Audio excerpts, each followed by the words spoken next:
एक बार फिर पाकिस्तान के सियाह सफेद के मालिकों को ये पैगाम दे दिया है कि हम इस मुल्क के लिए आपकी जाली असेंबलियों को कबूल नहीं कर रहे। हमने एक बार फिर उनको वाज़ेह पैगाम दे दिया है कि आपकी धांधलियों की पैदावार हुकूमत अवाम की नुमाइंदा नहीं है। ये हुकूमतें, ये असेंबलियां एस्टेब्लिशमेंट की नुमाइंदा तो हो सकती है, लेकिन इसे पाकिस्तान के अवाम का नुमाइंदा कहना मेरे नजदीक पाकिस्तान के अवाम की तौहीन है। हम अपनी कौम की तौहीन बर्दाश्त नहीं कर सकते। आज हम अपनी कौम और इस मुल्क, अपनी कौम और इस मुल्क के अवाम के इज्जत नफ्स का मुकद्दमा लेकर मैदान में आए हैं। आज हम अपने अवाम के वोट के हक का मुकद्दमा लेकर मैदान में आए हैं। और मुझे एक दो दिन कबल अफवाज पाकिस्तान के एक तर्जुमान की प्रेस कॉन्फ्रेंस, जो गालिबन 3 घंटों पर मुहित थी, और कुछ पता नहीं चला कि 3 घंटे में उसने कहा क्या है। इतनी फसाहत और बलागत के साथ बात कर रहा था।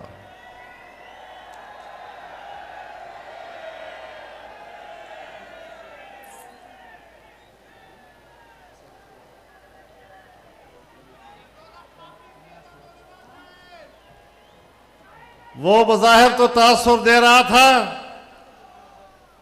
कि वो ये बातें किसी और के खिलाफ कर रहा है, लेकिन जो भी बात करता था कोशिश करता था कि वो मेरी बातों का जवाब दे।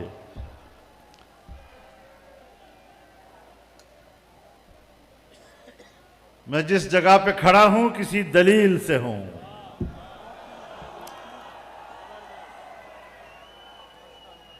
मैं यूं ही दस्तो गरेबान नहीं जमाने से।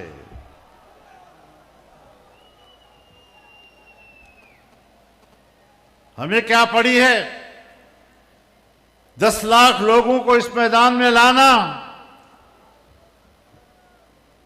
सफर करके यहां आना, सफर और मौसम की तकलीफ बर्दाश्त करना,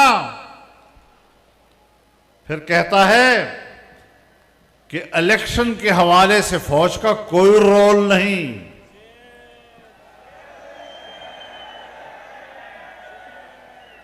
मैं भी आपको बताना चाहता हूं, मैं भी बताना चाहता हूं कि आईन में, कानून में, रूल्स में कोई रूल्स नहीं है कि फौज सियासत में बात करे।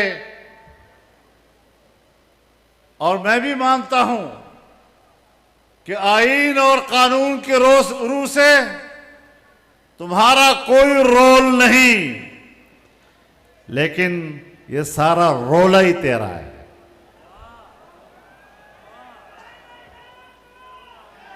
ये रोला तेरा है। कहता है फौज पर तनकीद करना ये मुल्क से बगावत है, फौज पर तनकीद करना ये तो मुल्क के खिलाफ बात करनी है। हां, मैं भी जानता हूं कि फौज मेरी रियासत की मुहाफिज है, लेकिन जब आप आईनी आर्टिकल के मुताबिक हल्फ उठाते हो फौज में शामिल होने के वक्त कि मेरा सियासत से कोई ताल्लुक नहीं होगा, मैं सियासत में कोई हिस्सा नहीं लूंगा, फिर जिस वक्त तुम सियासत में हिस्सा लेते हो तो फिर तुम उस वक्त पाकिस्तान के फौजी नहीं रहते, इसलिए मैं तुम पर तनकीद करता हूं।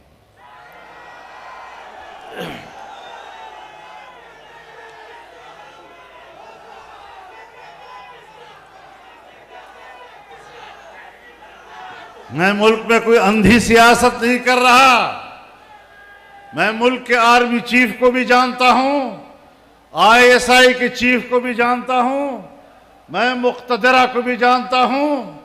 मैं 40 साल से ज्यादा अरसा पाकिस्तानी सियासत से वाबस्ता रहकर किस चीज से अब नावाकिफ हूं कि तुम मुझे सफाई दोगे कि मैंने सियासत में हिस्सा लेना है या नहीं।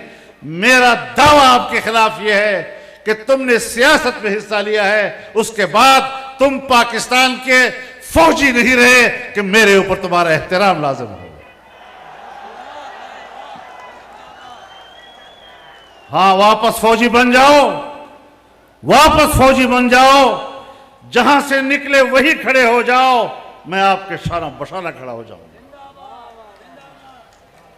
शायद या तुमने मुझे नहीं पहचाना या मैंने तुम्हें नहीं पहचाना, लेकिन मुझे पूरी तरह इत्मीनान है कि मैंने आपको ठीक समझा है। मुझे आपके बारे में अपनी राय देने में कोई किसी किस्म का तरद्दुद नहीं है। मेरे मोहतरम दोस्तों, पाकिस्तान के क़याम में तुम्हारा कोई रोल नहीं। पाकिस्तान को पाकिस्तान के हिंदुस्तान के मुसलमानों ने बनाया, अवाम ने बनाया, कुर्बानियां दी और उन कुर्बानियों के नतीजे में पाकिस्तान बना है। और पाकिस्तान का झंडा तुमने नहीं लहराया, पाकिस्तान का झंडा हमने लहराया है।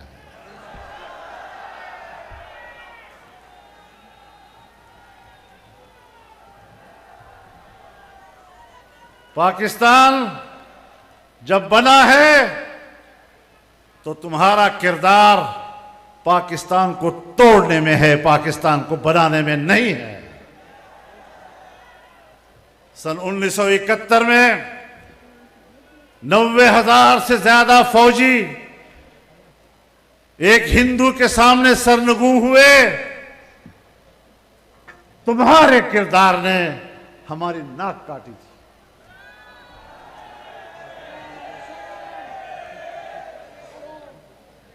तुम्हारे किरदार ने कौम के सिरों पर जिल्लत और रुसवाई का टोकरा रखा था। हम भी आपको जानते हैं और आप भी हमें जानते हैं।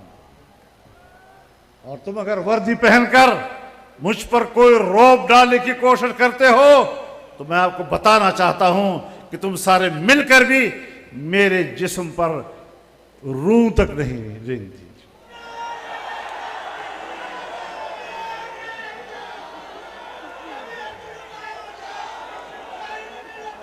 मामलात को ठीक करो। हम इसलिए आए हैं कि आपको बताएं कि मामलात को ठीक करो, सियासत से दस्तबरदार हो जाओ, अपने पोजीशन पर वापस चले जाओ।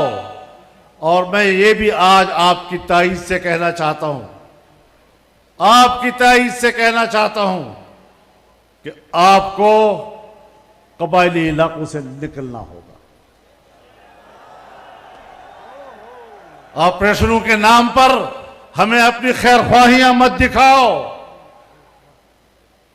तुमने 2010 से ऑपरेशन शुरू किए, आज 2024 है, 14-15 साल हो गए। हमें अमन देने के नाम पर कबाइल को तबाह बर्बाद कर दिया, कबाइलों की इज्जतों को तबाह बर्बाद कर दिया, कबाइल के शमले तुमने गिरा दिए, कबाइल की पगड़ियां तुमने उछाल दी। ये तो जमीयत उलमा इस्लाम थी जिसने कबाइल का जरगा बनाकर, कबाइल का नुमाइंदा बनकर अपना मौक़िफ़ दिया था। और हमारा गुनाह यही था कि आपने जब पीपल्स पार्टी की हुकूमत थी 2008 के बाद, आपने कबायली इलाकों में ऑपरेशन का फैसला किया और मैंने कहा कि यह हिकमत अमली ठीक नहीं है। मेरा यही गुनाह था। और अगर मेरी राय गलत थी तो फिर आज तक दहशतगर्दी खत्म क्यों नहीं हुई? फिर आज तक दहशतगर्द क्यों मौजूद हैं? तुमने अफगानिस्तान की सरहद पे बाड़ लगाया।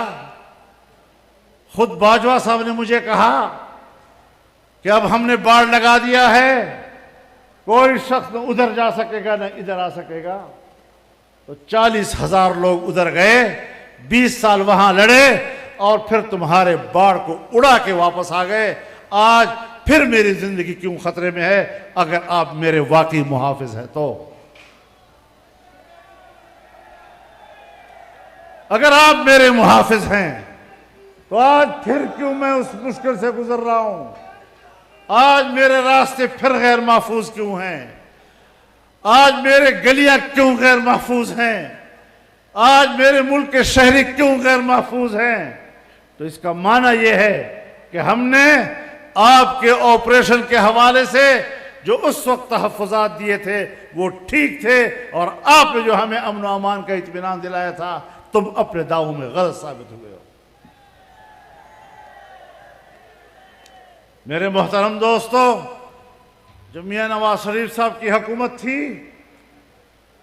तो आपने फाटा इंजमाम का फैसला किया। मैंने हर फोरम पर दलाइल दिए, मैंने पार्लियामेंट में दलाइल दिए, मैंने तुम्हारे साथ मखसूस मीटिंगों में दलाइल दिए कि तुम इंजमाम का फैसला करना गलत कर रहे हो, ये इस वक्त सही नहीं है, आपको मुश्किलात पेश होंगी, अफगानिस्तान के साथ मामलात बनेंगे। लेकिन हमारी बात नहीं मानी गई और हमारा गुनाह यही था कि हमने एक ऐसी बात आपसे कही जिसको आपने हमारे साथ मीटिंगों में तस्लीम किया, और फिर जब आप मान गए मेरे साथ 4 पॉइंट्स पर इत्तेफाक कर लिया तुम लोगों ने, तो फिर क्यों मेरे पास पाकिस्तान के अंदर ड्यूटी देने वाला एक अमरीकी अफसर मेरे घर खुद क्यों आया? फिर वो मुझे क्यों पूछता है कि आप क्यों मुखालफत कर रहे हैं? फिर वो मुझे क्यों कहता है कि आपको इंतजाम करना पड़ेगा? अब मैं ये फैसला आपका मानूं या तुम्हारे अकाउंट का मानूं? मेरा गुनाह यह था कि मैंने फैसले से इख्तिलाफ राय किया था और मैंने आपसे कहा था कि जो कुछ तुम कर रहे हो वो गलत कर रहे हो। आज जाओ, आप खैबर पख्तूनख्वा के लोग बेहतर तौर पर फाटा के हालात का जायजा ले सकते हैं। आप बताएं कि फाटा की सूरत हाल अब क्या है?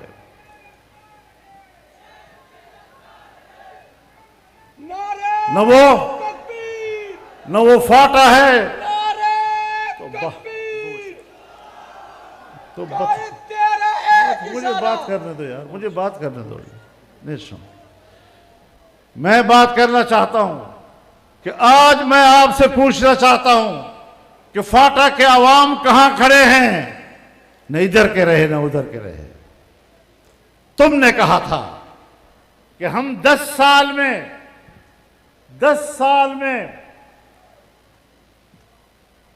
1000 अरब रुपया उनको देंगे और हर साल 100 अरब उनको देंगे, उनको तरक्की देने के लिए, उनको सेटल के लोगों के बराबर लाने के लिए। आज 8 साल गुजर गए हैं उसके, और आज तक तुम 100 अरब भी पूरे नहीं कर सके हो उनके, चजाए कि आप 900 अरब मजीद उनको देंगे। क्यों धोखा किया आपने? क्यों बाहर का इशारा कबूल किया अपने मुल्क के अंदर? क्यों अपनी खुद मुख्तारी को बेचा? तो मेरी राय पाकिस्तान के खुद मुख्तारी के लिए थी, कबाइल के अवाम के लिए थी। और मैंने आपसे यह भी कहा था कि कबाइल से पूछ लो, अगर वो चाहते हैं इंतजाम करना तो रेफरेंडम करा दो, अगर कबाइल की ख्वाहिश है मुझे कोई एतराज नहीं होगा। आज आपके इस तारीखी इज्तिमा के सामने फिर मैं एक दफा कहता हूं कि अगर उस वक्त रेफरेंडम नहीं था, अब तो उन्होंने मजा चख लिया होगा, अब तो 8 साल के बाद वो मुतमईन होंगे। आज रेफरेंडम करा दो, कबाइली अवाम अपनी पोजीशन पर वापस जाना चाहते हैं या तुम्हारे इंतजाम को कबूल करते हैं। आज चैलेंज करता हूं तुम्हें, कौम से पूछो। मुझे याद है बाज उन लोगों के वो अल्फाज मुझे जबान पर लाने में शर्म आती है, जब इन्हीं लोगों ने कहा छोड़िए मौलाना, कबाइल भी कोई ऐसे लोग हैं जिनसे पूछने की जरूरत होती है। मैं अपने अवाम के बारे में तुम्हारी राय जानता हूं।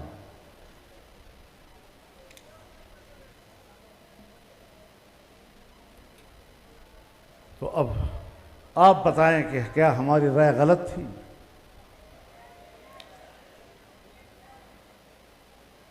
हमें पाकिस्तान में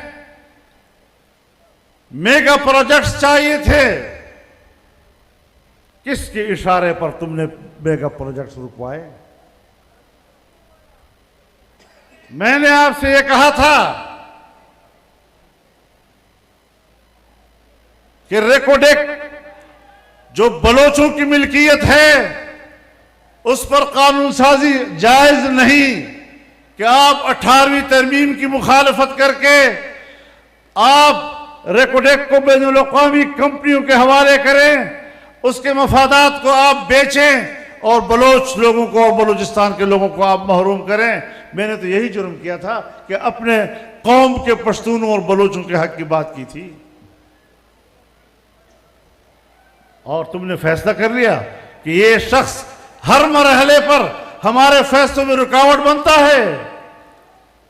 मेरे फैसले भी तारीख पे लिखे जा रहे हैं, मेरी राय भी तारीख के औराक पे रकम हो रही है, तुम्हारे फैसले भी तारीख के औराक पे हो रहे हैं। तारीख फैसला करेगी कि तुमने कौम से गद्दारी की थी, तुमने कौम को बेचा था, उसके मफाद को बेचा था, और तारीख लिखेगी कि इस शख्स ने अपने कौम और अपने बच्चों के हुकूक की हिफाजत के लिए आवाज उठाई थी।